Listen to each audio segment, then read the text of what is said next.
स्वर्ग नर्क सब अपने हाथ में ही है। एक बुजुर्ग महिला की मृत्यु हो गई। यमराज उसे लेने आए। महिला ने यमराज से पूछा, आप मुझे स्वर्ग लेके जाएंगे या नर्क?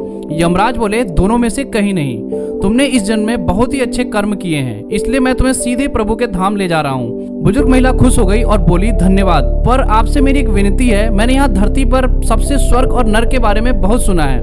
मैं एक बार इन दोनों जगहों को देखना चाहती हूँ। यमराज बोले, तुम्हारे कर्म अच्छे हैं, इसलिए मैं तुम्हारी यह इच्छा पूरी करता हूँ। चलो हम स्वर्ग और नर्क के रास्ते होते हुए प्रभु के धाम चलेंगे। दोनों चल पड़े। सबसे पहले नर्क आया। नर्क में बुजुर्ग महिला ने जोर जोर से लोगों के रोने की आवाज सुनी। नर्क में सभी लोग दुबले पतले और बीमार दिखाई दे रहे थे। महिला ने एक आदमी से पूछा, यहाँ आप सब लोगों की ऐसी हालत क्यों है? आदमी बोला, तो कैसी हालत होगी? मरने के बाद जब से हम यहाँ आए हैं, हमने एक दिन भी खाना नहीं खाया। भूख से हमारी आत्माएं तड़प रही हैं। बुजुर्ग महिला की नजर एक विशाल पतीले पर पड़ी, जो लोगों की कद से करीब 300 फीट ऊंचा होगा।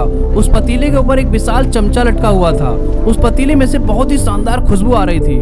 बुजुर्ग महिला ने उस आदमी से पूछा कि इस पतीले में क्या है? आदमी मायूस होकर बोला, ये पतीला बहुत ही स्वादिष्ट खीर से हर समय भरा रहता है।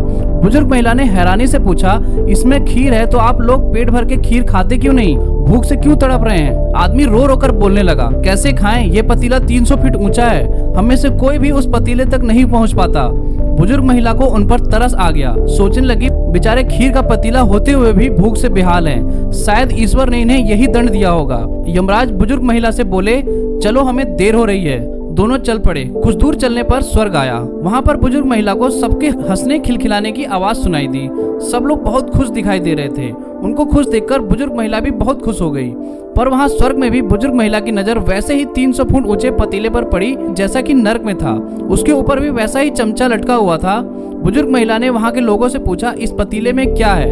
स्वर्ग के लोग बोले, इसमें बहुत स्वादिष्ट खीर है। बुजुर्ग महिला हैरान हो गई। उनसे बोली, पर यह पतीला तो 300 फीट ऊंचा है, आप लोग तो इस तक पहुंच ही नहीं पाते होंगे। उस हिसाब से तो आप लोगों को खाना मिलता ही नहीं होगा। आप लोग तो भूख से बेहाल होंगे। पर मुझे तो आप सभी इतने खुश नजर आ रहे हैं, कैसे? लोग बोले, हम तो सभी लोग इस पतीले से पेट भर के खीर खाते हैं। महिला बोली, पर कैसे? पतीला तो बहुत ही ऊंचा है। लोग बोले, तो क्या पतीला ऊंचा है तो क्या? यहाँ पर कितने सारे पेड़ हैं। ईश्वर ने ये पेड़ पौधे नदी झरने हम मनुष्य के उपयोग के लिए ही तो बनवाए हैं। हमने इन पेड़ों की लकड़ी ली, उनको काटा, फिर लकड़ियों के टुकड़ों को जोड़ के विशाल सीढ़ी का निर्माण किया। उस लकड़ी के सीढ़ी के सहारे हम पतीले तक पहुँचते हैं। सब मिलकर खीर का आनंद लेते हैं। बुजुर्ग महिला यमराज की तरफ देखने लगी। यमराज मुस्कुराए और बोले, ईश्वर ने स्वर्ग और नर्क मनुष्य के हाथों में ही सौंप रखा है। वो चाहे तो अपने लिए नर्क बना ले, वो चाहे तो अपने लिए स्वर्ग बना ले। ईश्वर ने सबको एक समान हालत में डाला है। उसके लिए उसके सभी बच्चे एक समान हैं। वो किसी से भेदभाव नहीं करते। वहाँ नर्क में भी पेड़ पौधे सब थे, पर वो लोग खुद ही आलसी थे। उन्हें खीर हाथ में चाहिए थी। वो कोई कर्म नहीं करना चाहते थे, कोई मेहनत नहीं करना चाहते थे, इसलिए सब भूख से बेहाल थे।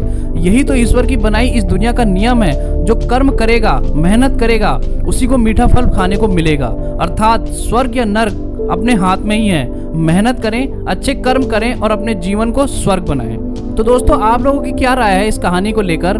तो अपनी राय हमें कमेंट में जरूर बताएं कि स्वर्ग नर्क हमारे हाथ में ही है या फिर हमें भगवान डिसाइड करते हैं कि ये आदमी स्वर्ग जाएगा और ये नर्क जाएगा। जरूर कमेंट में बताएं। और अगर कहानी पसंद आई है तो वीडियो को लाइक करें और चैनल को साथ साथ सब्सक्राइब भी करें। मिलते हैं इसी तरह के प्रेरक कहानियों के नेक्स्ट वीडियो में। तब तक के लिए bye. Thanks for watching this video.